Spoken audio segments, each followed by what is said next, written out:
trapped in melancholy with the wood wands of holly, suggestions that obliterate to camouflage the folly. Attempted mental robbery, executed softly. The papacy, this mockery, and walk the talk with me. Put the hands up to touch the akasha, cause you know deep down there's something bigger than your wallet.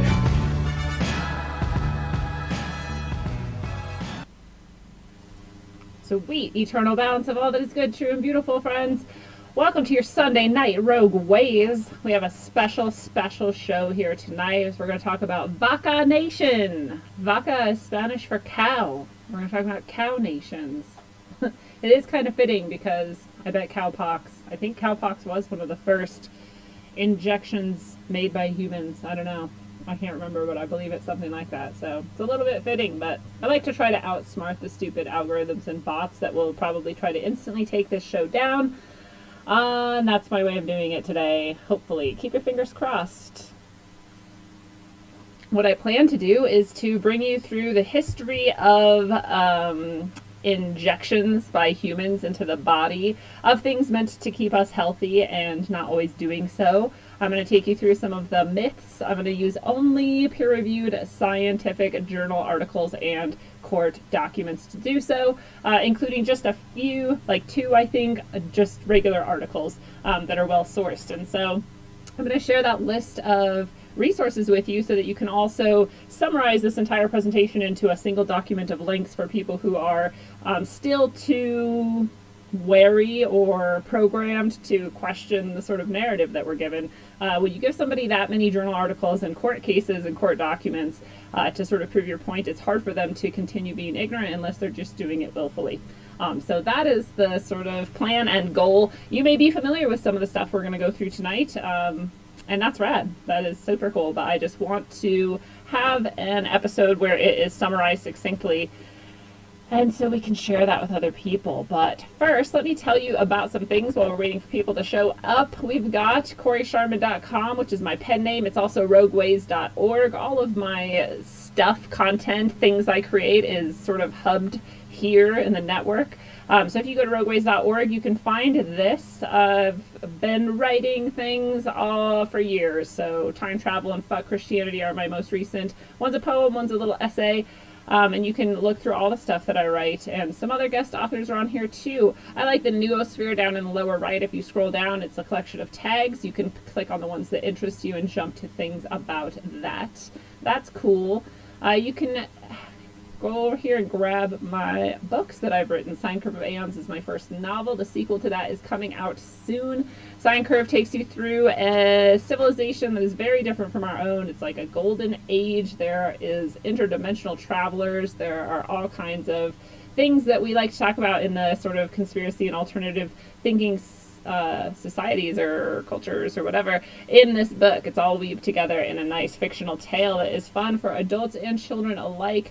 And you can get it in hard copy here from Lulu. And I also have a memoir, Gypsy on the Res, that is about my time teaching on a reservation, and Mutable Realia is an older collection of poems. You can find plenty of freer and newer poems on the site. You can check out my tarot and guidance page where I describe to you the deck I use and why I use it and my sort of philosophy about tarot. You can find my PayPal link here. That's paypal.me/CoreySharman. If you want to donate to the show, this is the best way to do it. Super chats are appreciated, and also donations through Subscribestar are appreciated. However, for me to get the most and you to lose the least to middlemen, PayPal is the most direct way to donate to the show. And also you can use this PayPal link here on the Tarot and Guidance page to buy the book, Sine Curve of Aeons, signed copy from me, cheaper than you can get it on Amazon, $15 flat. If you send me that and an address anywhere in the United States, I will mail you a copy of that book inscribed and with a couple Rogue Ways stickers to boot. And of course, there is a shop page. It grows. We've got Rogue gear here. If you want some snazzy clothing, bags, cups, and other things with the Rogue logo on it. I love this logo. I just got some more gear myself. I've got a bag now. Then you can get it here in the Rogue Gear area of the shop. We've got Organite pendants. There's only 7 left right now. I did a little live stream yesterday. If you caught that, then you know. I sold a good amount doing that, so there's not many left. The next batch will look totally different, so if you like any of these, snap them up now.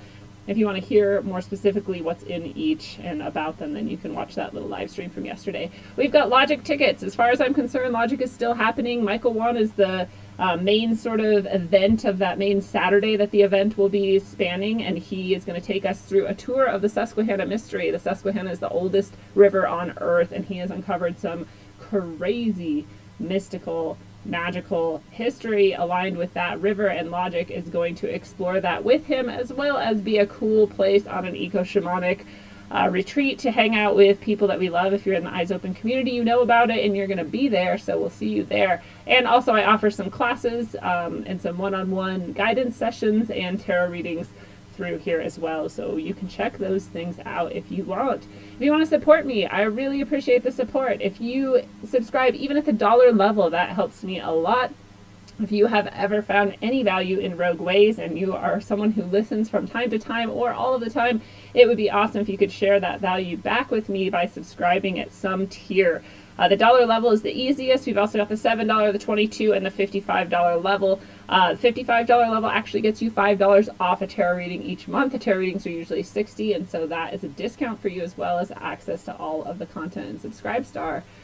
Please subscribe today to support. We've got the SoundCloud library full of every single episode of Rogue Ways ever made. If you're subscribed on a podcast app, it streams through here, so you can come here or go there. Either one, same content. I've got some playlists put together for you if you like those. Listen to them anywhere you're at if YouTube is not as easy for you. And finally, the artist that creates the artwork that you sometimes see in my videos, as well as the music at the beginning and the ending of every episode of Rogue, is Johnny Larson. You can find him at johnnylarson.com. And that song, if you go to his Patreon, which is patreon.com/JohnnyBravado, you will scroll down and see the Rogue Ways logo, and you can get the ending song, which many people love, for free. If you do that, I highly suggest you be willing to just toss in $1 a month at that level for Johnny to support him as well, because that is a sweet deal for anybody. You don't even have to be a subscriber to grab that, so that is something you can do. So now let's see who has showed up in the chat. We've got Raleigh Dangler, the man. He's here. He's got gifts in the D-Live chat. That's awesome. We've got Gnosis Gnome. What's up? We got people in the YouTube chat. We've got the gifts in D-Live are fun, I'll admit. If you want to jump over to D-Live instead of YouTube, I'll still see your comments, and then you can play with gifts, which is cool. Actually, you can play with gifts on YouTube if you subscribe through YouTube instead of Subscribestar. I have levels that you can subscribe at, and apparently some of them unlock gifts or stickers and things that I think I arranged correctly for you, so you can do that on YouTube too. We've got Jeff Green. What's up, Jeff Green? That's right, Logic is going to be rad. I'm very excited. It's not only on the summer solstice, it's also on an eclipse. So we're going to have a lot of really good energy there on that river, on the oldest river known to mankind. We're going to work our own magic and do our thing with that. So that'll be neat. What's up, Gordon Hamill? Nice to see you. If you are hanging out watching on Facebook, I don't see your comments. If you want to jump over to YouTube or D-Live, then I will see your comments. If not, that's fine. I hopefully will see your comments later. Facebook does not like to give me notifications for anything, so we will see. We'll find out together on this marvelous journey. I'm drinking Dandelion Mix, which is an alternative to coffee, and it is pretty awesome. And my friend Harmony Fronterhouse, who has her own vaccination story that you can find in her book, Birthing a New Paradigm. She is the one who introduced me to this dandelion stuff, and I'm fasting right now, and you're not really allowed to have anything but water with minerals in it to keep your fasting body healthy. But I have this to keep my blood sugars well. So if you are someone who struggles with hypoglycemia or blood sugar, check out this. It's called Dandy Blend. It tastes a lot like coffee. It's very satisfying, and I like it a lot. I cheat a tiny bit on my fast so I can keep my blood sugars managed. But yeah, let's jump into it, gang. And let me just pull these things up. So like I said, I'm going to be going through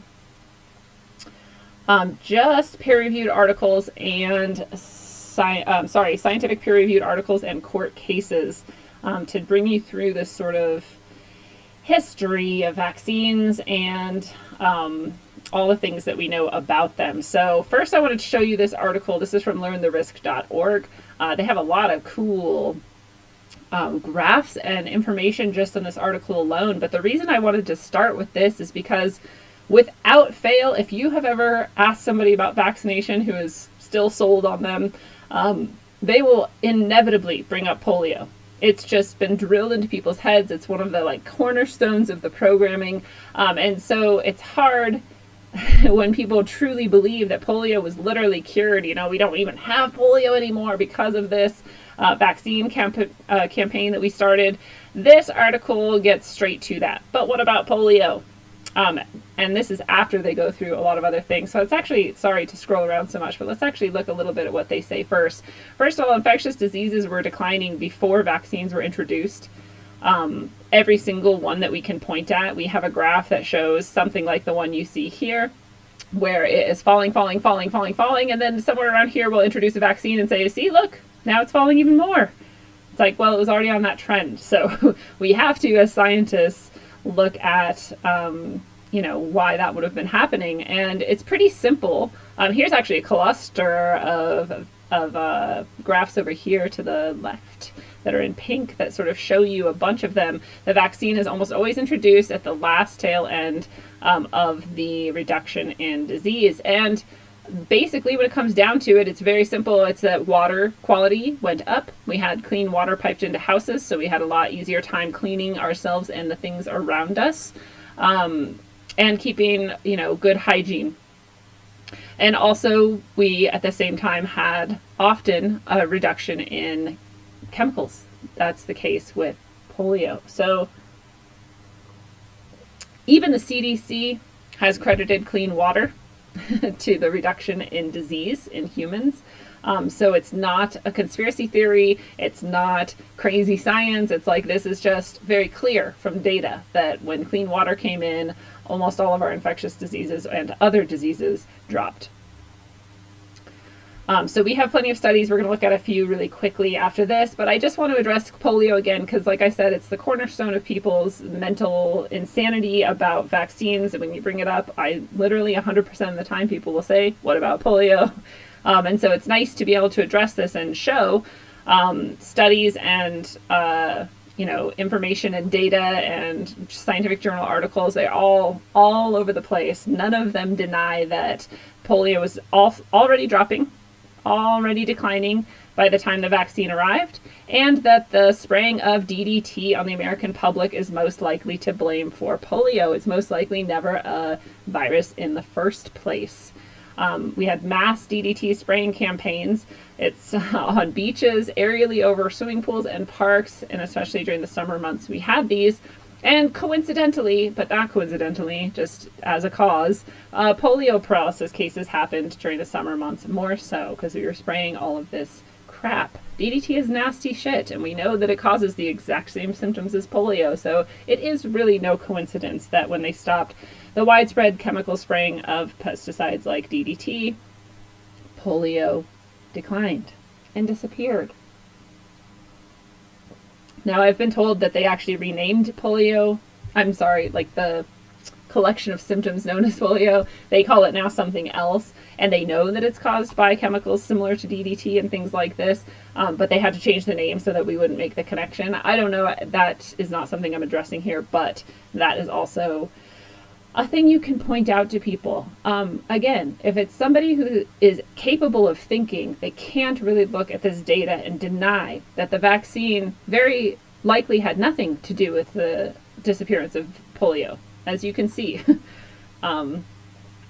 So, yeah, there's polio. When people say that to you, you can come back with this very likely cause of those symptoms from DDT. Here is the actual journal article. This is from Johns Hopkins. All of these articles I'm citing and court cases I'm citing are well sourced. This is from Elsevier, which is one of the top scientific journals in the world. I'm going to provide all these links to you at the end of this. But basically, the abstract tells us the overall improvement of the health of Americans over the 20th century is best exemplified by dramatic changes in two trends. The age that people live to went up, basically, and life expectancy in general increased by 56%. Infectious respiratory diseases in 1900 accounted for nearly a quarter of all deaths, but by 1998, the 10 leading causes of deaths, respectively, did not include respiratory diseases and infectious diseases at all. So there was a decline in fertility, it says, but basically the overall conclusion is that the deaths in general from infectious diseases dropped significantly to where it was no longer even in the top 10 of causes of death in the United States, and that's in all age groups. This is between 1900 and 1998, as it states. And you can get into the guts of the article if you want to. They don't actually address vaccine. They just point out that these things dropped dramatically. And the point is to be able to show that starting before vaccines were ever widespread, the deaths from infectious diseases were dropping steadily over time. Just like the graphs we just saw, this is the scientific journal that can back that up and has many of those graphs in it. And yeah, that's the point, is that we don't need the vaccines to keep us from disease. What we need is health, and having things like running water and not having DDT sprayed in our faces keeps us healthy. So we, of course, we have less disease when those things are happening. I'm going to jump over. I see Megsy in the chat. What's up, Megsy? Nice to see you here. Other people may be around and haven't said hi yet. Say hi if you're watching. So this is a great article to be able to show the death rates in general were going down from infectious diseases over the years before vaccines were introduced for some of the diseases that they were supposed to address. This is the decline of adult smallpox in 18th century London. Again, another scientific peer-reviewed journal article and study. It says smallpox was probably the single most lethal disease in 18th century Britain, but was a minor cause of death by the mid-19th century. It does say, although vaccination was crucial to the decline of smallpox, it remains disputed the extent to which smallpox mortality declined before the vaccination. So when they did an analysis of these statistics of how many people died, they showed that a drop in their susceptibility to death from smallpox was consistent with a sudden increase in exposure to smallpox in rural areas. And they basically find that it is not due to the spread of an inoculation or a vaccine, but it is due to the increase in smallpox transmission. Just like we know when we get a wild version of something and the human population comes to create antibodies, or however you want to think of that. I don't care what names you use for the words, as I know that's under debate lately. But however you want to think of that, appearance of these diseases and the sort of human population coming to have our immune systems take care of them naturally, we see then that we have an actual real immunity to them, and that overall the smallpox mortality rate went down. Again, this includes people who and populations that were rarely, if ever, or never immunized. So, you can say that perhaps the vaccine played a role in that, but what they're showing in this study is that actually it's the exposure to it in the wild that created this immunity spread out even in populations that were not associated with the vaccine. So that's an interesting study to point out that, again, at the same time smallpox was already declining, we did have a vaccine, and it is possible that it played a role, but there is plenty of evidence to suggest that there are other factors creating those immunities all around the house, or specifically in 18th century London. This next one, we've got the varicella I'm probably not saying that right, vaccination program, the CDC censorship of adverse public health consequences. This is, again, a medical journal study and article, and it documents specifically the CDC's suppression and censorship of any data that shows that, especially this vaccine, the universal varicella, I'm sure we know it by a different name, I'm not sure. Is it the herpes vaccine? Perhaps. But that this never, sorry, I lost my train of thought, but this documents how the CDC suppressed any evidence, which there's a lot of, that this vaccine caused damage to people, including death, which is usually what we're trying to avoid.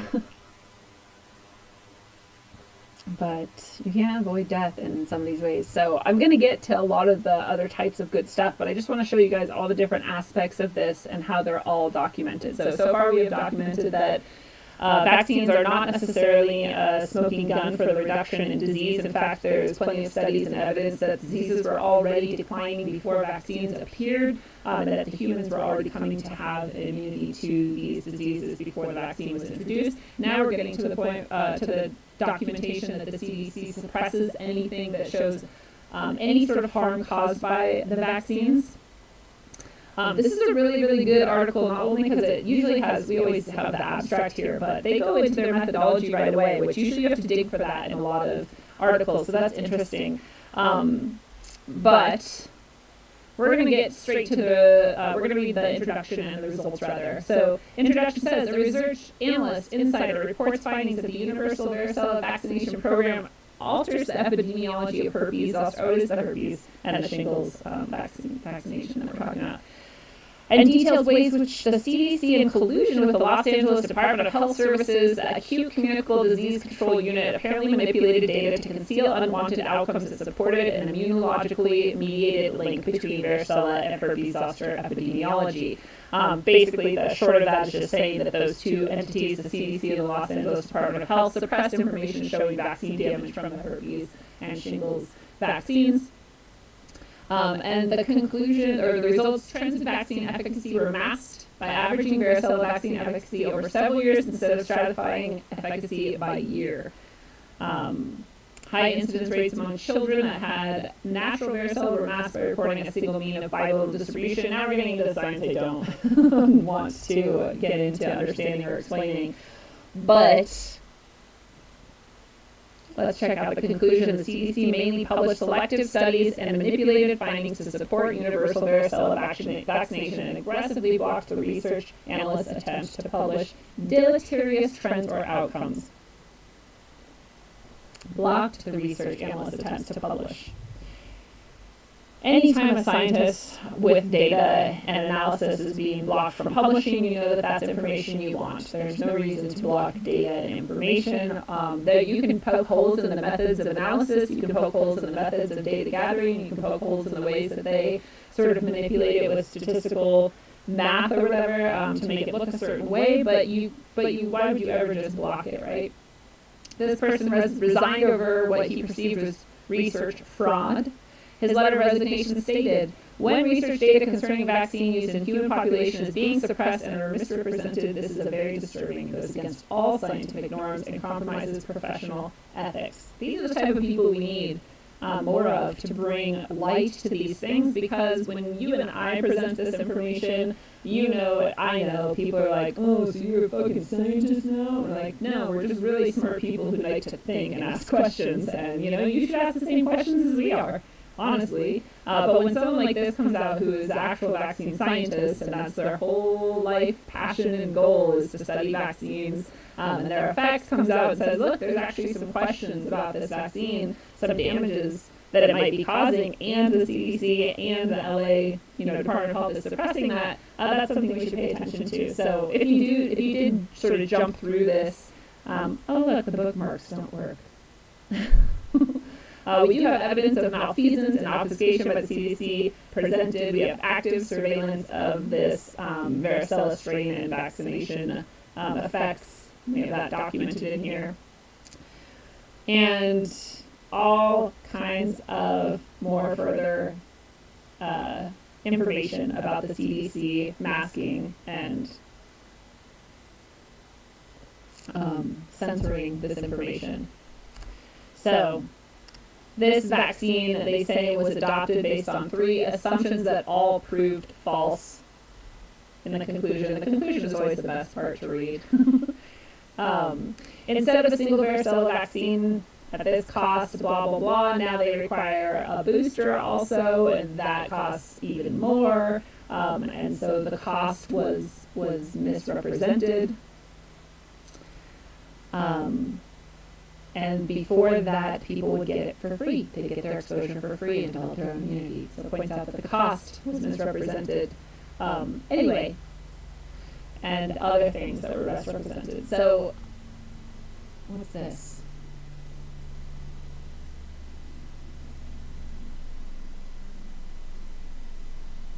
Two different U.S. populations with widespread varicella vaccination using different methods found nearly the same 18% increase per year in incidence.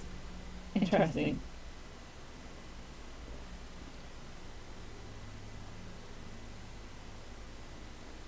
An increase in 90% over 5 years. So it's, wow, I'm glad I just saw this part. I wasn't necessarily looking for it, and I didn't notice it before we started, but this part here that I have highlighted that you can see talks about how these two studies show that with an increased rate of vaccination in populations, they actually showed a 90% increase in the contraction of the disease in those same populations. Clearly, I mean, it's not jumping to this conclusion here because it would be too little data to do so, but it seems pretty fishy that as you are introducing this vaccine into a population, all of a sudden that disease is increasing. That's exactly the type of data that the CDC would have tried to suppress. So that's pretty disgusting. And this is with just the shingles and the herpes vaccine, or the shingles vaccine. Let's see. DBE Media has shown up. DS has shown up. There should be no echo. I'm sorry, I've seriously been so fucked with lately. It's getting really tiresome. Like, I literally have one source of audio input into my entire computer system, and everything else is locked down, and it is the only audio input that could even be picking up. So there's no legitimate reason there should be an echo unless it's just like everything else that happens to me. Inexplicable. Like, professional people who deal with like sound shit can't explain the shit that happens to me. Professional people who deal with like the shit that's happened to my website have no way of fixing it and have no idea how it could have happened. Yeah, exactly, Jeff. They don't want this to be heard easily. It makes me really angry because then people think that I have done something to like that I don't understand how this stuff works, and that's not it. It's that shit happens that like literally no one can explain and no one can fix. But yeah, let me turn my microphone off and on and see if that works. I turned my microphone off and on, and we'll see if that works. I'll check again. See, I have one speaker and one microphone. Let's just.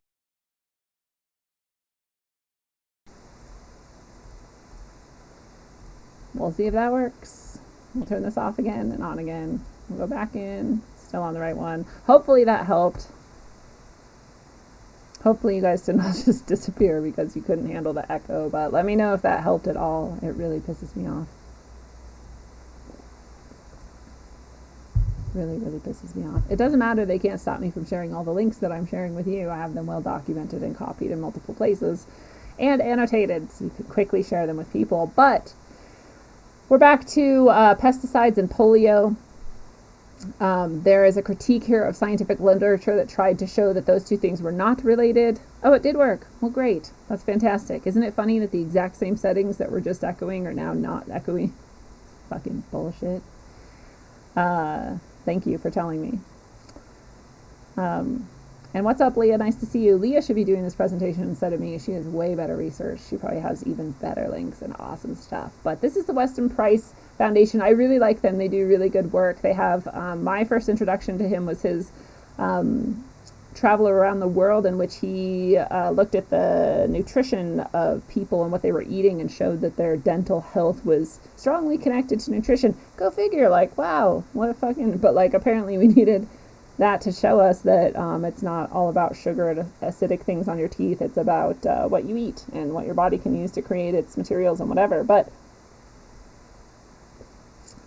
another article showing the evidence that DDT most likely was the culprit in polio cases, and as DDT usage went up, polio went up. As DDT usage went down, polio went down, and all of the evidence therein. I can't remember, there was a reason why I pulled this one up.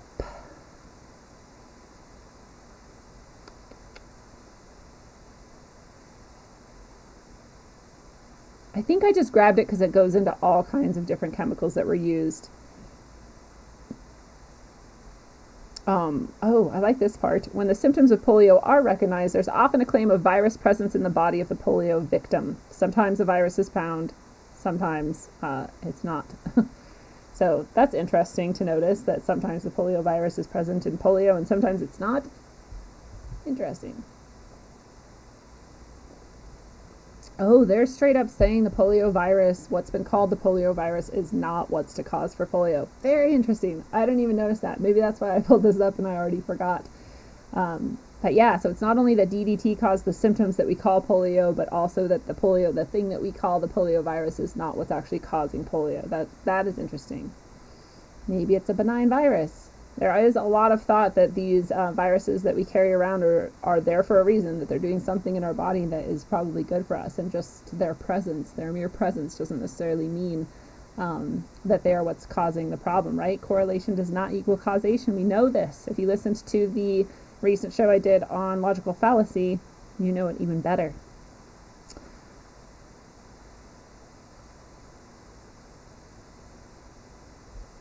So when a biological system is threatened, sometimes we have genetic recombination going on in an accelerated way, and pesticides can cause that threat. So it's just like people are pointing out with the corona shmona sometimes recently, that just because there is something that looks like a virus present, that could be in response to all kinds of environmental threats and not necessarily causing the problem itself.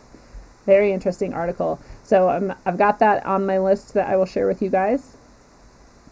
This, of course, is always a good document to have on hand. It comes straight from the CDC's website, which you can't see, even though I just did that. But it is. It's on the CDC's website. They've published it. They're not hiding it. And it's just the vaccine ingredients. And, you know, just like anything that you're reading these, like, complicated names, you're like, well, I don't know what the fuck that is. But that's kind of the point. Why are we injecting all kinds of shit? I mean, I don't want to look at a list like this and be like, yeah, stick that in my body. Sounds great. Sounds absolutely fantastic. You can find aluminum on here. We know aluminum crosses the blood-brain barrier and causes all kinds of damage to us. There is someone who I have not found enough documentation for. I didn't put it into this presentation, but if you wanted to look into the dude whose name I forgot, which you guys are probably going to remind me, is it Sebi or something? I think he said that it's something like a 90% increase in chances of dementia if you have a seasonal flu vaccine every year.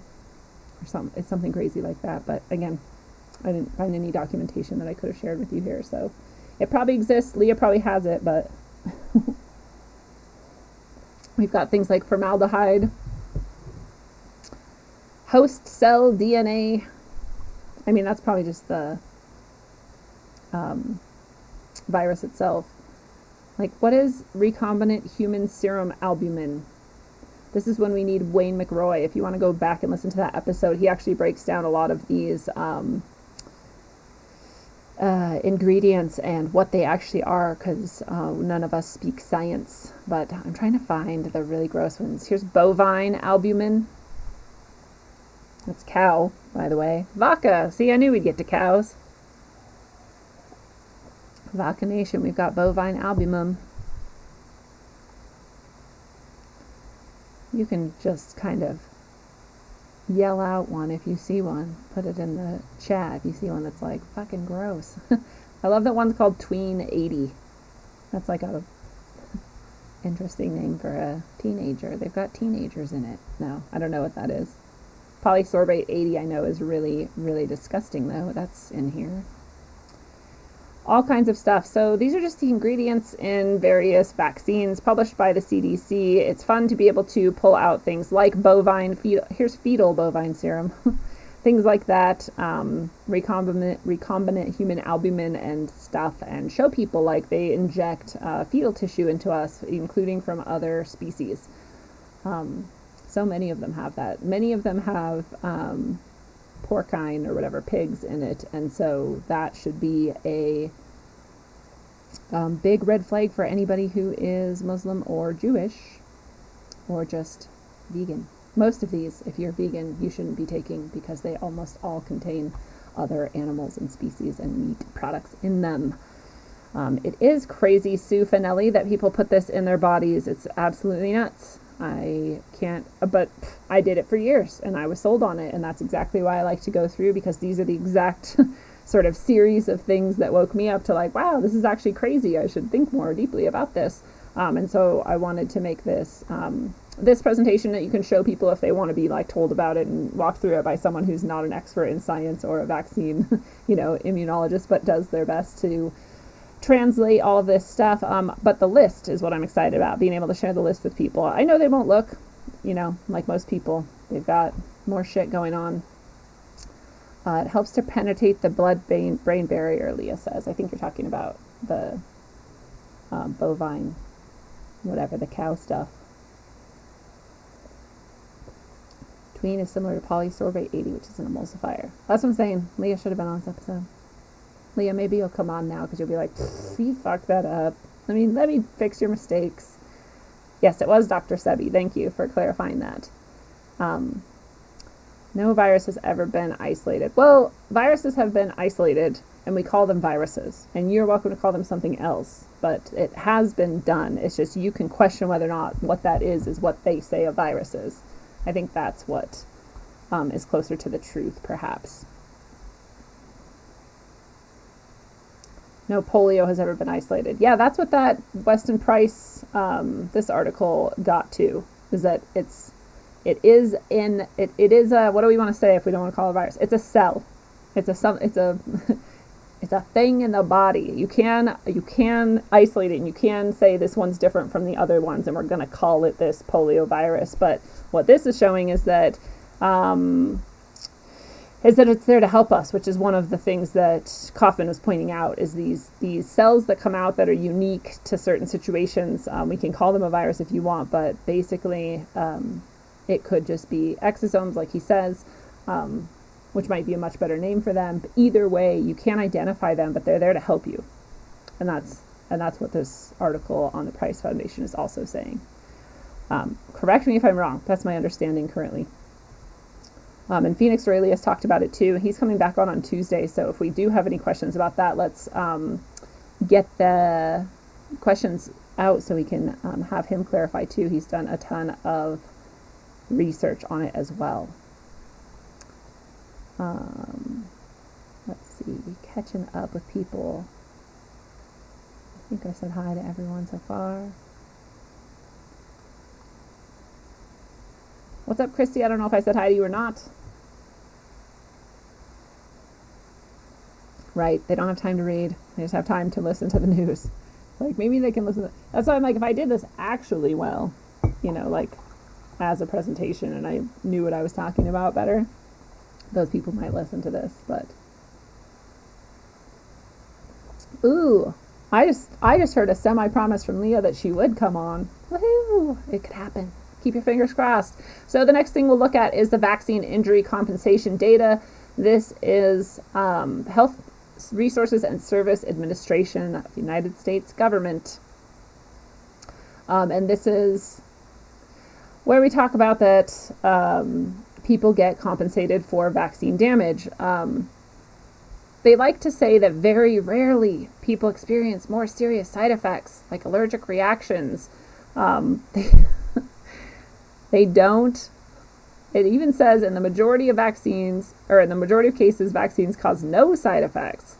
And it's just kind of bullshit, because when people do have side effects from vaccines, including death, including whatever you'd like to call what we call autism, including all of these things, it's just ignored most of the time. It's suppressed most of the time. People don't know to look to see that these things are correlated most of the time. But we have more and more things coming up later in the show that show that whole facade is breaking down, and that it's starting to become much more obvious how much damage there is. Most is not reported. So when they say it's very rare, they're full of shit.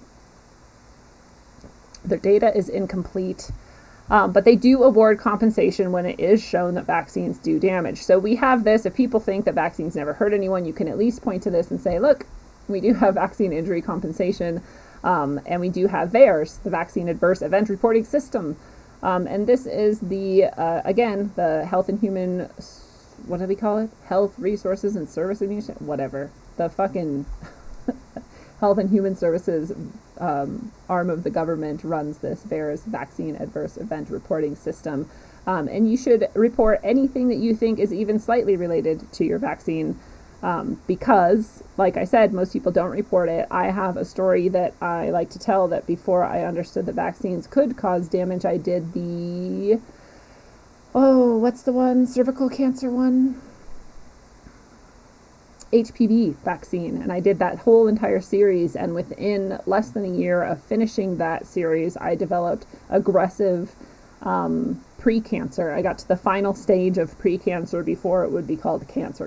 And so, and that accelerated faster than they'd ever seen before. So when they first, swabbed me or whatever, up in the stirrups there, it was, somewhat like non-aggressive or non-progressed, let's say. And then, they watch it at first. They're like, well, come back in 3 months, they usually say. Gardasil, I think so, yeah.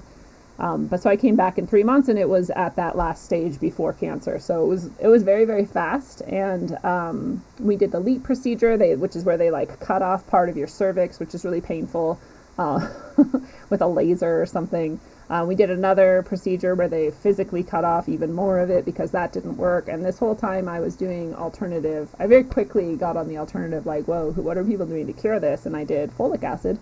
And I quit smoking, and I started eating no sugar and all of this stuff. And I went back again after that procedure, and if it was still there, it probably killed me, because that's what they do. And luckily, I think that the things that I did on my own, like high doses of folic acid and vitamin C and these other things, worked to, alongside the LEAP and the other procedure, to take care of it. So, I had to keep track of it and go in really frequently for years and make sure it wasn't coming back. But that's my vaccine adverse event that I should have reported, but that was so long ago that I haven't now ever reported it. But I highly suggest that you become familiar with this. If you do a vaccine, if you know someone who does a vaccine, that you suggest that they do this and report it. Because this is part of how they keep track of it. And again, since no one knows it's there, because people don't know that vaccines cause adverse effects and, outcomes, then they don't report it. So we don't know how many people, when they're saying that these things are rare, we don't know how rare it is.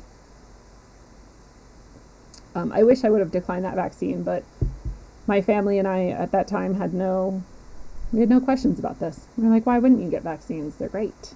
Keep yourself healthy. So VAERS is the vaccine adverse event. Again, this is a piece of evidence you can show people to prove that there are, at least if they don't already know, things like death and cancer and other shit that comes from vaccines. We're not even getting into like the Dr. Mary's monkey cancer shit, because we're just going for straight up, already documented, factual. I think that stuff is factual and documented. I just think that it's treated like a conspiracy theory, so we're going for more sort of convince the normies content in this presentation. So this is based on a FOIA request. The United States District Court, Southern District of New York, was forced to assist the Institute for Autism Science and Informed Consent Action Network against the Centers for Disease Control and Prevention that where's the really easy?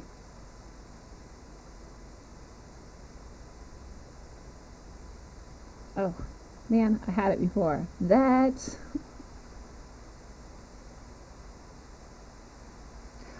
they cannot prove that any of these vaccines don't cause autism. Sorry, that was way simpler than I was making it. This is this is in court. It's a, what do they call it? A stipulation and order. Fully executed. So it's like court lingo for, we have no idea if it causes autism or not. We cannot prove it does not. So at the very least, you can say they have no idea whether it does or not, because they cannot. If they did, they could say that they have evidence that it doesn't, but they don't, so they can't. So there is that. Sue, I'm glad you didn't have your daughters get that vaccine too. It was pretty scary, to be honest. It was very painful. Part of me was like, I might die soon, but I didn't. Good job, me.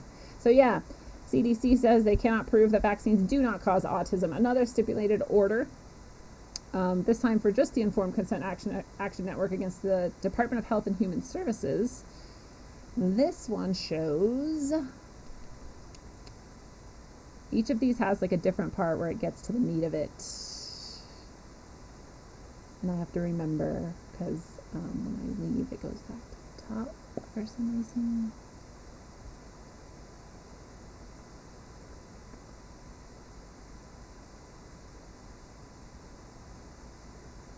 Oh, this is one where they tell you down here. So they get to it at the end here. So basically what it was is that Congress has never details vaccine damage or safety. They were supposed to, starting back in like 1986, it says there was an act that required them to do so, and since 1986 they have done 0 filings of these reports. So basically this was to prove that they are not fulfilling their duty in proving that vaccines are safe. They're not following the safety of the vaccines. They're not collating the data. They're not reporting on reported, not even through VAERS, like none of the data. They're not reporting it. They're not filing it. And they're not documenting it. But it also points out, which is I think fun to note, that in contrast, they take the other portions of that same act very seriously, including the part that promotes vaccine uptake.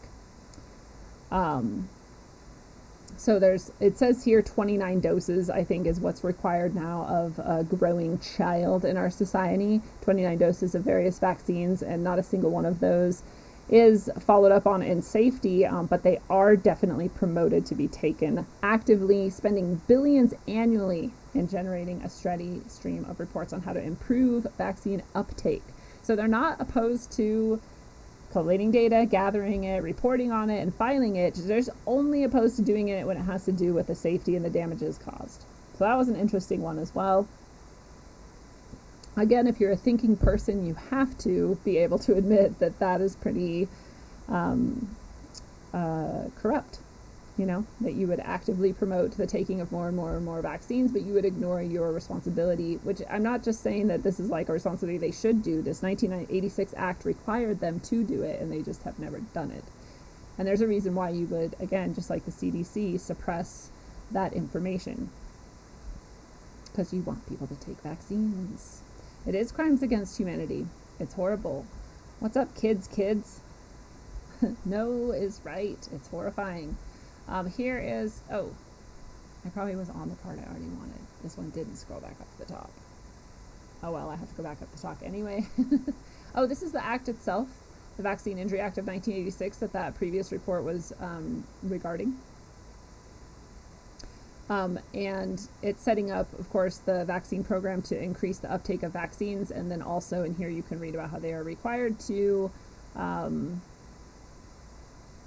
collect data on the safety of the vaccines and to provide compensation under the program in case of civil damages.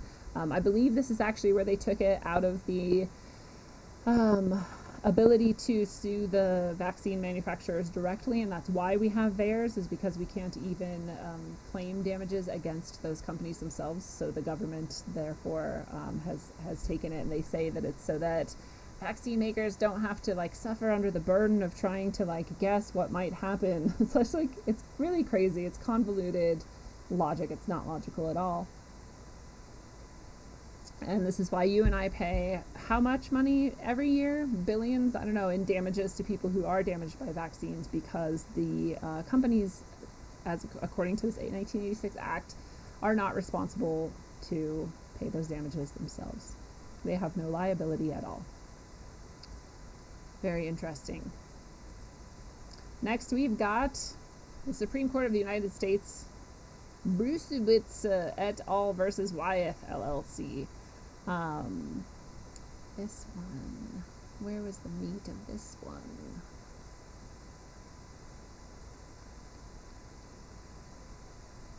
I should have just screenshotted the appropriate parts for you guys.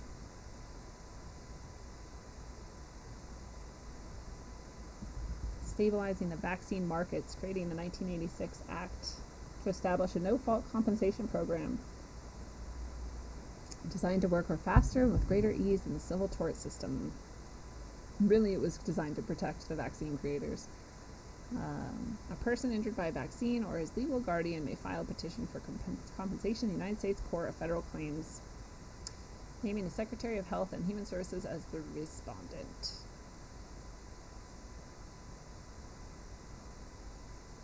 There's no way I was at the bottom. It must have been at the top.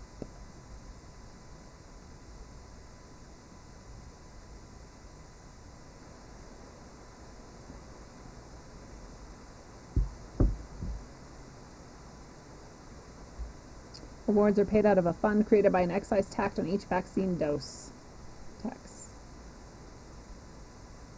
And so, okay, so it's as a quid pro quo. It's not like really a law. It's just that, just by chance, just by the way that they've just wanted to speed up possible, claims and send them through this program instead. It just so happens that by doing that, the manufacturers enjoy significant tort liability protections. I bet.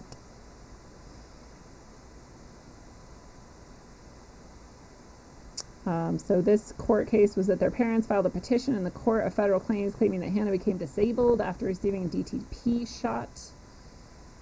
The court denied her claim and elected to reject the unfavorable judgment and filed suit in a Pennsylvania state court.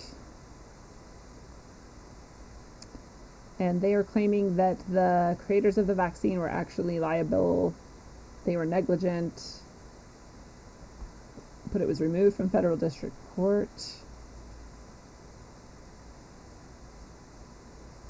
No vaccine manufacturer shall be liable in a civil action arising from vaccine-related injury or death associated with the administration of a vaccine after October 1st, 1988.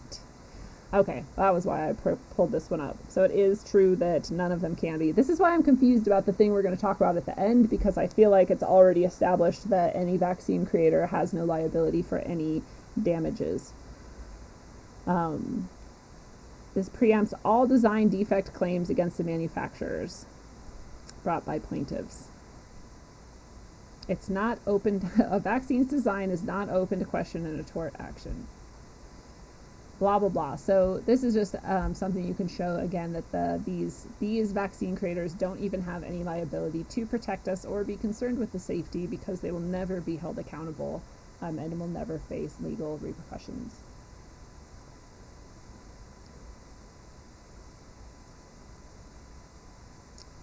I don't know why I have this one again. I thought I closed it. Actually, this is the exact same one we already looked at. We'll close that one. We've got a vaccine injury table. This is, again, from not the CDC, but it is a gov site. It's hrsa.gov, which is health and resources, whatever. I don't know why we have so many health offices or whatever, but we do. And this is a table of vaccines and the injuries, disabilities, illnesses, conditions, and deaths resulting from the administration of such vaccines, and a time period in which the first symptoms or manifestation or onset of the significant aggravation of such injuries, disabilities, illnesses, conditions, and deaths is to occur after the vaccine administration. Oh. And this is for the purposes of going through that exact same compensation court program that we were just sort of covering, that protects that makes the vaccine manufacturers, that gives them indemnity. So this is what they've collected for each vaccine, the types of illness, disability, injury, or condition. Death is never listed in here as far as I glanced over it. I don't see it, but we know that happens, especially, as we're going to point out soon, in baboos. The babies die. Maybe they don't count it as death being as death being the result, because anaphylactic shock is the result, and that even if it causes death, it doesn't mean death is the result, because they're like that. They pull shit like that. There's a thing they came out and they said vaccines don't cause autism, but they cause the response that causes autism. You're like, well, if that's not really fucked up logic, then I don't know what is. But anyway, at the very least, again, you can show any normie. Look, chronic arthritis. You could get chronic arthritis from this rubella virus. It's just crazy, some of the side effects in here. And if you look through all of them, you're going to ask yourself, like, what's better? Just like possibly encountering this virus in the wild and trusting my immune system to help me through it? Or sticking all this fucking animal parts and fetal tissue inside of my body in hopes that I might avoid it? Like, It's crazy, some of the side effects. And these are just the ones that they're willing to admit on their government document here. You know there's more. You know there's more. You know there's more that aren't reported. You know that there's more. They're not even filing, their own reports on the safety. Anyway, that's an interesting thing you can share with people to prove that damages occur even by their own admission. We've got another court document, this time it's called something else, but it's called a resolved court filed something. And again, it's the Informed Consent Action Network. Clearly, I need to give these people money. They're doing great work. They wanted a copy of the report for each clinical trial relied upon by the FDA when approving for use by pregnant women any influenza vaccine currently approved by the FDA. And the short story is they have no documents showing the safety for pregnant women getting the flu shot. I thought there was another vaccine they included in this, but I guess it was just the flu shot. Tdap? Is that not the flu? Anyway, they have no data showing the safety for pregnant women. But they will still tell pregnant women to take it, and that is terrifying and sad. But here's more evidence that they have no evidence of safety. What's up, Chris? Nice to see you here. 72 by age 18. He says that's crazy. 29 is just before a year old. Good Christ. I can't imagine being a parent and jabbing my kid 29 times in the first year of their life. That is fucking insanity. I was definitely not true when I was a baby. I think my total in my whole life might come close to 29. I doubt it. I think it's a lot less. But if you count all the boosters like tetanus and shit, it might be 29. 29 before you're a year old. We're going to get into the infant part. That's part of what set me off on this path today. If you don't know, I basically wander through life and start getting interested in random things at random times, and that's how I decided what to do on the show. But what we have here is, again, in another peer-reviewed journal study, we have infant mortality rates. This is the saddest part of the show. Infant mortality rates regress against the number of vaccine doses routinely given. Is there a biochemical or synergistic toxicity? The short answer is yes, there is. As they look at the number of vaccines given to an infant, the infant mortality rate jumps significantly. Again, correlation doesn't equal causation, but we have tons of data to suggest that the more you vaccinate your child, the more likely they are to die. We're now talking about death. Openly, mortality is death. So the U.S. childhood immunization schedule specifies 26 vaccine doses for infants aged less than 1 year. You were right. It's 26 at least, according to this. At the time of publication was 2011. Very easily could have jumped to 29 since then. So who knows? It's the most in the world. And 33 other nations have lower infant mortality rates.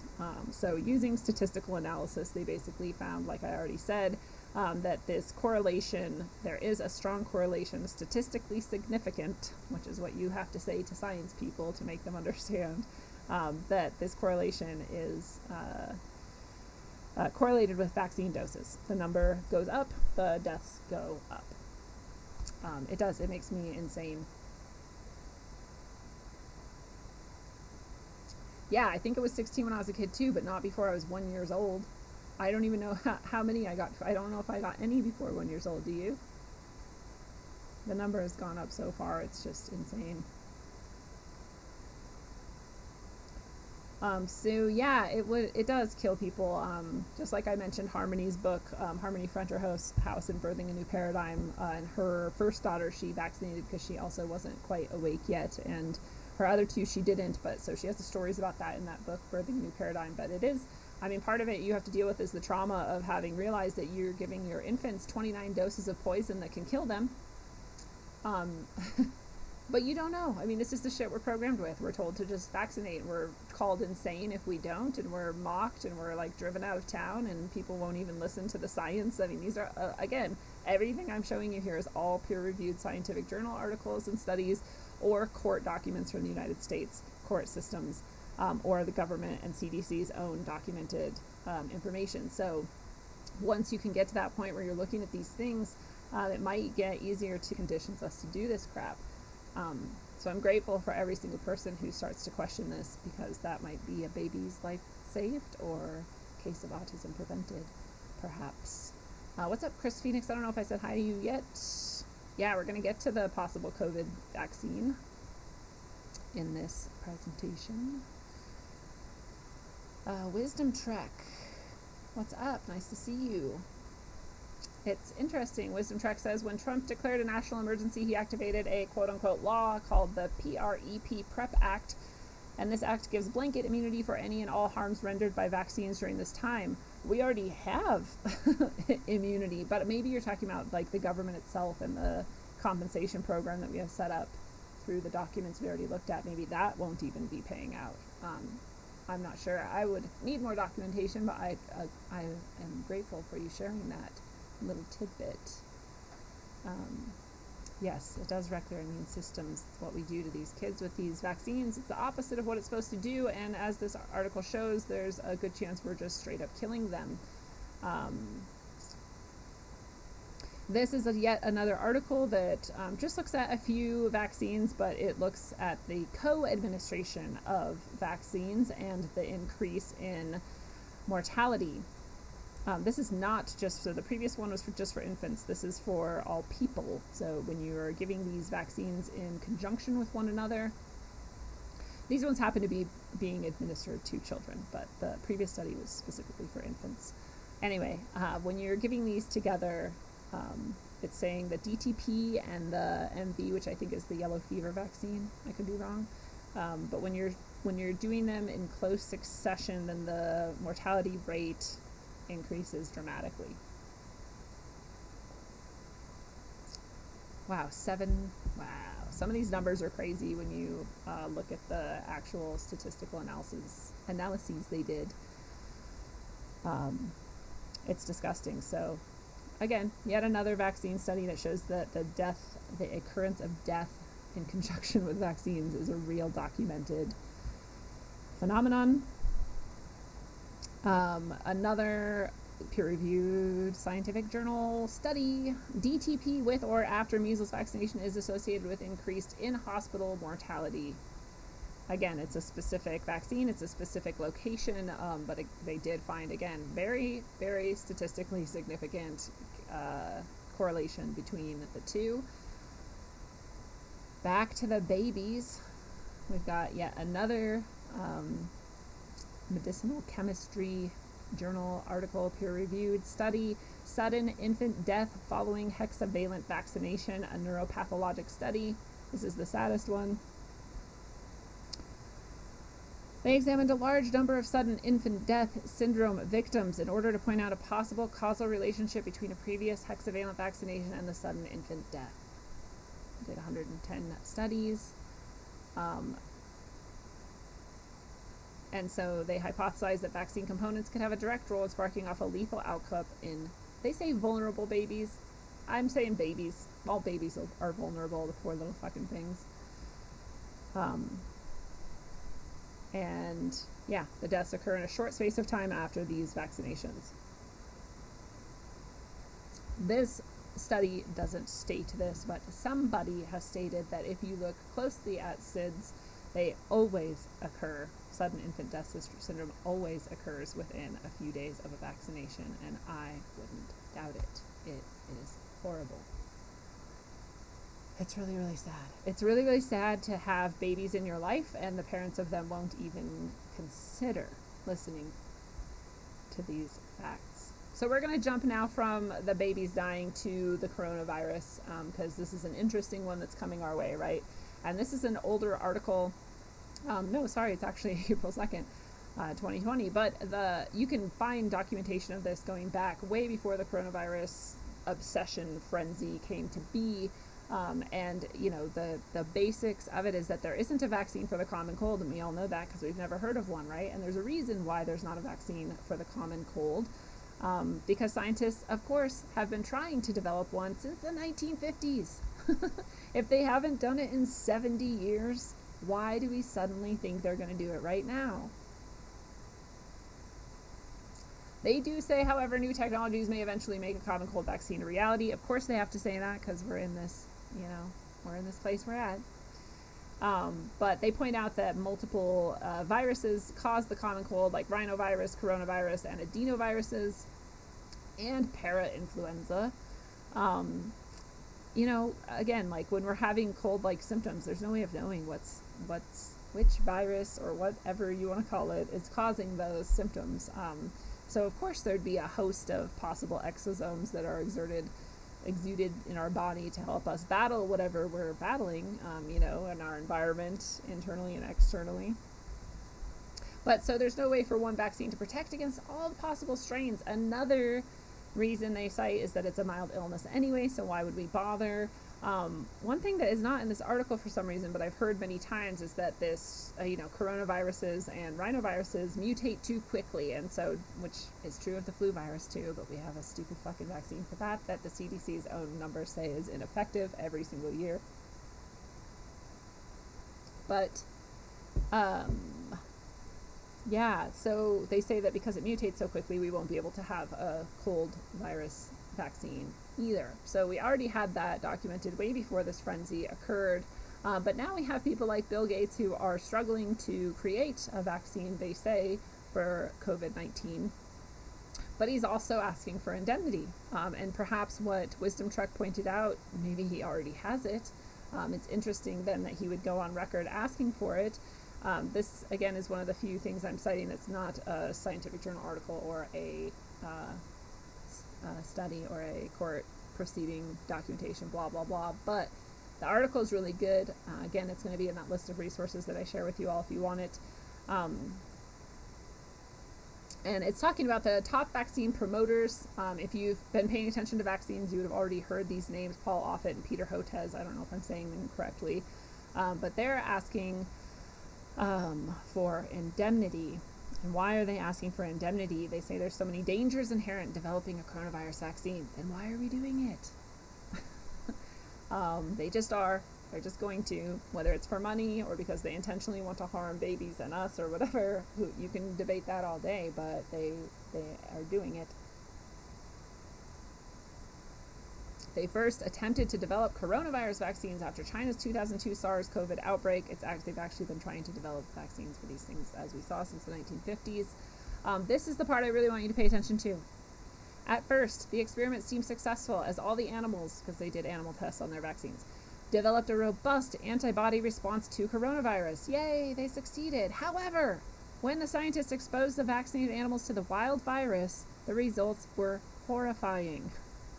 Vaccinated animals suffered hyperimmune responses, including inflammation throughout their bodies, especially in their lungs. I'm not one to jump to the conclusion that perhaps people who got the flu vaccine this year are having a much stronger response to the COVID-19 when it does come in contact with them, if that is the method of infection or disease that occurs. But it is interesting that the exact symptoms described here match that description of what happens to people when they're suffering greatly under this disease that we call COVID-19. Isn't that interesting? This is fascinating to me and disturbing, because clearly if they make a vaccine for COVID-19 and people start taking it and then it comes back, then the response will be even worse. Clearly. That's what they've showed in the past in their own studies. They saw this same enhanced immune response during human testing of the failed RSV vaccines in the 1960s, and 2 children died. Gates is so worried about the danger of these adverse events that he says vaccines shouldn't be distributed until governments agree to indemnity against lawsuits. And again, as we've already heard, perhaps they already have that. So, there's a study, immunization with SARS coronavirus vaccines leads to pulmonary immunopathology. I believe that's the one I have open right here. So again, here's this study. This will be in the list. This is the study they're citing. This is the study that shows that exact thing we just described, that when they were introduced with this vaccine, they did have a neat-looking response in their antibodies. However, when they then encountered the virus in the wild, their bodies freaked the fuck out, in short, and started killing them. It's going to be pretty convenient if this vaccine is considered mandatory, which it won't. I mean, thousands and thousands and thousands, if not millions and millions of people will resist any kind of mandatory vaccine, and we all know that. But it will be interesting if massive amounts of people take it. We'll probably see those massive amounts of people dying soon after. I don't know. That's just my random guess based on everything we just went over. But there it is. We'll see how fast this video is fucking taken off of YouTube, right?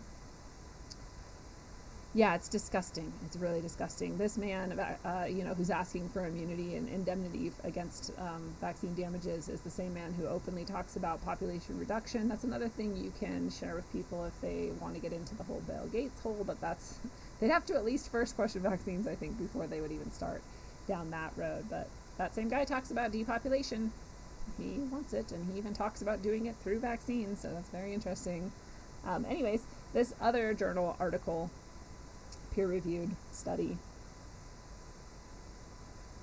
talks about a brief history and characterization of enhanced respiratory Leah knows that word, but I don't. Virus and disease. This is just the same thing we just described, but it's with infants, toddlers, and animals. So it's the same process that we just went through, where when they tried to immunize against these respiratory diseases, when these people who took this vaccine then encountered it in the wild, they had an enhanced hyper violent response to it. So this is the study that shows that in humans. And Bill Gates essentially owns the World Health Organization, which has also been shown to be pretty corrupt in various ways over many years. Why did I choose this one? Let's see. Department of Health and Human Services, Office of the Secretary, submitting this document to the Federal Register for publication. Notice of Declaration on the Public Readiness and Emergency Preparedness Act. Oh, this is the PrEP Act that, you like that? That I didn't even recognize that? This is the PrEP Act that earlier Wisdom Trek had referenced. So here you go, Wisdom Trek, you are vindicated. Public Readiness and Emergency Preparedness Act for Medical Countermeasures Against COVID-19. So this is specific to this year. February 4th is the date that it went into action. And let's see what it does. It provides liability immunity to certain individuals and entities, covered persons against any claims of loss caused by, arising out of, relating to, or resulting from the manufacture, distribution, administration, or use of medical countermeasures, except for claims involving willful misconduct as defined in this act. So you'd have to basically, I'm sure what that's saying, intentionally, knowingly inflict harm on someone for it to be brought to bear against them. But it was first enacted in 2005. It's reenacted now. The Pandemic and All Hazards Preparedness Reauthorization Act plays into this somehow, of 2013. But basically, it's what Wisdom Trek said. If they get a vaccine for this and start giving it to people, and they do have that increased hyper violent response that we saw in these articles and these scientific studies, then they won't be able to have any recourse for it at all, which is just crazy. This is the shit that we have going on, supposedly for our health and wellness. So again, we're not even covering the rabbit hole of Bill Gates going into all his shit. Here, what I'm gonna do is this. Hide that from you so I can have some protection for a second while I pull up this final document for you. But I'm not even going into the Bill Gates stuff. I'm not going into the 666 patent, which is a real thing that he wants to probably put in the vaccine as well and use against you. And I'm not going into all kinds of shit we could go into. Dr. Mary's monkey, the cancer stuff, all kinds of things that we could bring up. These are just the sort of basics for people who would hopefully begin to question what they're doing after seeing all of these. Again, they're high quality sources. Every single one is a journal article or court proceeding, and this is the list that I want to share with you. This is slightly annotated, just a quick blurb for each of them about what they are, and then the link itself. So I'm going to share this right now to you in the chat. You can share it wherever you like. You may have your own or better or others or whatever. We can add to this. If you have more you want to add, we can make other documents like these. This is something that I am starting to do because I see a lot of fuzzy like things that are hard to read and shit that has like kind of more wilder conspiracy theories mixed in with it, which doesn't really help when you're trying to actually get someone who's totally normally to like question this shit. And just things like that. So I'm doing things like this to sort of offer to the average person trying to actually get someone to start thinking. But we could make others that do other things. It's cool. Anyway, I like to use these Google Docs and share with people because anyone can then go access it and copy and paste it or share the same link, print it out, do whatever you want with anyone you want. And I did it also with a mask requirement law. It's actually illegal. You can't require people to wear masks. And so to get out of that, you can use the this document that I borrowed from someone else. Again, it was like a fuzzy picture. I'm like, I'm not going to bring a fuzzy picture into a store with me and demand that they let me not wear a mask, but I can retype this, and so there's a clear, crisp document. You can print it out, you can bring it with you. It looks pretty official, and either way it's accurate, and it just says that you have a health concern about wearing a mask. This can be anything. You can have a health concern about breathing carbon monoxide, which is a poison, and which masks do increase the use of. You can have a health concern can be simply anxiety. 100% of humans have anxiety, so you are actually protected by this under the Americans with Disabilities Act. In my opinion, if you want to go to your doctor and say, I have anxiety about that, I'm having panic attacks, one panic attack is all you need to be diagnosed with anxiety, and you can just get that situated beforehand if you want to, but you can show this little piece of paper to anybody at a store requiring you to wear a mask and say, look, I have a health concern and I'm not wearing a mask, and if you don't let me in this store, I'm going to call the Americans with Disabilities Act or whatever and tell them that you're doing this. And they can't even ask you what the disability or you know, health concern is. They're not allowed to under the act itself. So that's a nice document you can have. I have another one if you are going to boycott any stores over mask requirements that you can print out and modify, copy and paste, do whatever you need to, and mail it to stores. I've already sent one out. I'm going to be sending another out soon. If they are requiring masks, I'm also going to boycott their store. And that's my official notice to them that I'm doing that. And the more people that do these things, the more that we get that out into the sort of public mind that there might be a reason to resist these things. There might be an easy way to resist, and there might be monetary reason and incentive for stores and businesses to consider not going along with this. You know, we saw the curve flattened. We're starting to open things back up, and now they're starting to require masks. Like, it doesn't make any sense anyways. And so it is nice if we can resist this. The more people that can do little things here and there, the better. And one of those things might also be trying to inform people before this vaccine rolls out. I know we were all trying to this whole time. I have been this whole time. I did have my first bit of success today, and someone who I love dearly who has been somewhat curious and slightly angry at me for questioning vaccines for a few, at least a year now. I sent them that list that I just showed you guys that I'm going to put here. Did I put it there? Yeah, I put it there. And that I'm going to share everywhere around if people want it. I sent them that list, and they said, you know, I'm going to look at this. I've realized that I've never questioned it and blah, blah, blah. So I was like, yay, like success can happen. We can reach people, and we can do little bits here and there to try to do so. And every little bit helps, because one person that becomes aware of these dangers is maybe a baby saved, or maybe, you know, an autism case prevented. And again, this episode might get deleted or whatever, but that document won't, and you can share that wherever you want. So thank you for sharing this video, Sue. I will not watch your video. Well, I mean, that's how fucking deluded people are. They can't even look at scientific journal articles, studies, and court case proceedings and documentation by their government they claim to trust in order to start questioning. Like, they can't even take the actual factual information. It's very, very interesting. They'd rather read an editorial, you know, that virtue signals and uses all kinds of logical fallacies and especially emotional attacks They'd rather listen to that and copy its style in addressing you than actually learn something. And that's where a lot of us started on this. We'd be like, wait, what? Who said vaccines are bad? And then like someone shows you something and you're like, oh shit, what? What is this? And then you look further and you're like, wow, it's actually incredibly well documented that vaccines possibly were never effective in the first place. Possibly all the diseases we claim to eradicate were already being eradicated, likely from the addition of sanitation methods and the reduction of chemical exposures.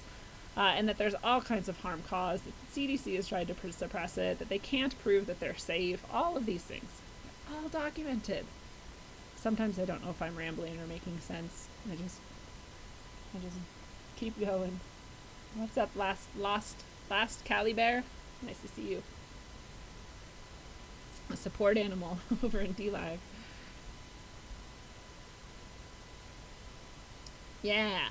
They can delete this episode, but they can't stop rock and roll. That's right. So yeah, I remember my friend before, was it? God, I don't even know. It must have been after. Yeah, because for a long time I didn't know that my cervical precancer might have even been related to the vaccine. I seriously feel so stupid for that. It was like almost immediate, but after that, she had a child and she was explaining to me, she was like, don't hate me, but I'm not going to give my kid all the vaccines. And I was like, I don't care. Why would I hate you? But I was also like, why? And she's like, because sometimes kids die and I'm only going to give them the ones that I think are really well documented for safety and don't have a high risk of side effects and actually show that they might work to prevent disease. And I was like, I mean, that seems sound as fuck, right? Like, why wouldn't you do exactly that? Which seems sound as fuck. You can quote me on that. This episode is full of sound as fuck materials. But, wow, I've rambled enough. That was your, crash run through some pretty solid documentation of the dangers and the suppression of the dangers and, the evidence that there are pretty selfish people who don't seem to care about the dangers but definitely want to be protected from what they know the dangers they know will appear once they start pushing their product, because that's how much they know about it, right? Like, they want indemnity, they want protection from liability, because they know that it's going to happen. They know people are going to get damaged, they know there might be death and worse, and they know that those people are going to then seek redress, and they want indemnity from it. You have to take that in itself as well, duh. Well, of course it's dangerous then. And we could do an equally as enlightening episode of all of the various ways that we can keep our bodies healthy, and fighting off any if we look at it as an outside invader or we look at it as possible environmental pollutants or whatever, fighting off any sort of illness or disease. And maybe we'll do that show next, but this was the random hair I got up my ass today to share with you all, and I hope you have enjoyed it. And until you can bring this knowledge forth in a way that might actually poke the tiniest of holes in someone's awareness to then, in the end, save them and the people they love from death and maiming and other disease and horrible affliction, by sharing stuff like this and by being as rooted in the evidence as you can to oppose the irrational, insane emotion that's going on right now. Travel well, aim for balance, and always look inside first. Mwah. It's a one-on-one lesson, so do your homework. Make your dome hurt while up on earth. My bones are blessed from holy dirt. Vibes manifested to words that told me search for verbs and adjectives to describe birth. Worth more than one can speak, while the tongue beats a weak, a sour taste in your mouth, bittersweet. Words can also kill you when you sleep. Mind condition, low frequencies while the subconscious mind listens. I can tell a vision filled with lies disguised as truth, and spread it like the word to the youth. Watch the tube. A place where the God is booed is sorcery. To recreate a God forgery does more than meets the eye. Not too many know. Just hear me flow like the eye of Horus Penio. Yeah, not ready to leave until we believe we're free to go.